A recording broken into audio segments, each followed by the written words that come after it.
राजस्थान विधानसभा में अक्सर पानी, बिजली और कानून व्यवस्था पर शोर सुनाई देता है, लेकिन आज शून्यकाल के दौरान पूरे 22 मिनट तक केवल बंदरों पर चर्चा हुई। शाहपुरा विधायक मनीष यादव ने बंदरों से उत्पन्न गंभीर समस्या की ओर सरकार का ध्यान आकर्षित किया। उन्होंने बताया कि प्रदेश के कई इलाकों में बंदरों के आतंक से आमजन का जीना मुहाल हो गया है।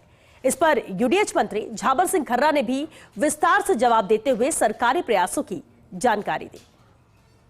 रोचक चर्चा हुई और चर्चा भी कोई 1 मिनट, 5 मिनट, 10 मिनट नहीं, बल्कि पूरे 22 मिनट। और ये चर्चा बंदरों के ऊपर थी, बंदरों के आतंक पे थी, बंदरों से होने वाली परेशानियों को लेकर थी।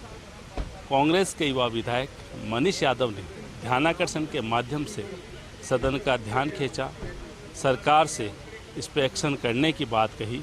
क्या पूरा मुद्दा है, बात करते हैं मनीष यादव से। आज ये लंबे समय बाद देखने को मिला कि विषय से हटके चर्चा हुई है, वो भी 22 मिनट बंदरों के मामले में। ऐसा क्या आतंक है बंदरों का?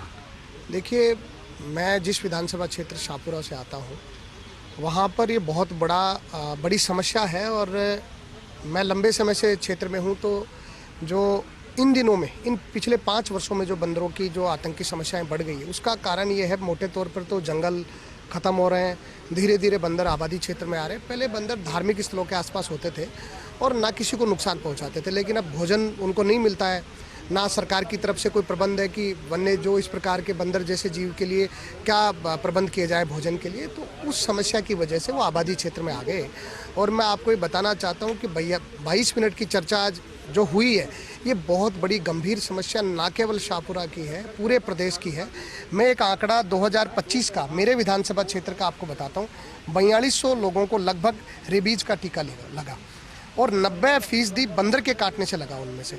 तो मैंने आज तो ध्यान आकर्षण प्रस्ताव के माध्यम से मैंने सरकार का ध्यान आकर्षित किया। मैं शाहपुरा में ये कहते हैं कि हमें और कुछ नहीं चाहिए, आप तो बंदरों से पीछा छुड़वा दो। मैं बिल्कुल कह रहा हूँ और ये बहुत गंभीर समस्या है।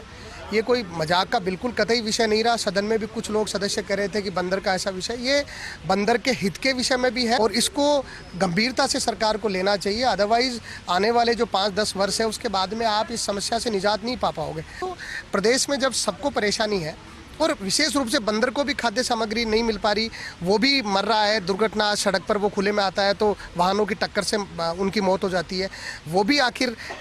और हमको तो ये कहा जाता है, जीव विज्ञान तो ये कहता है कि हमारे पूर्वज हैं।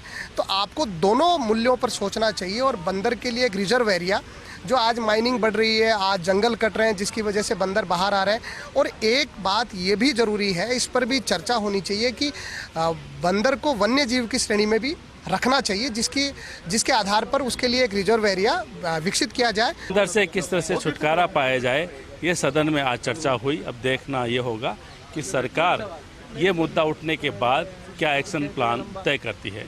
कैमरामैन सुरेंद्र सैनिक के साथ Naresh Sharma, first India news, Jaipur.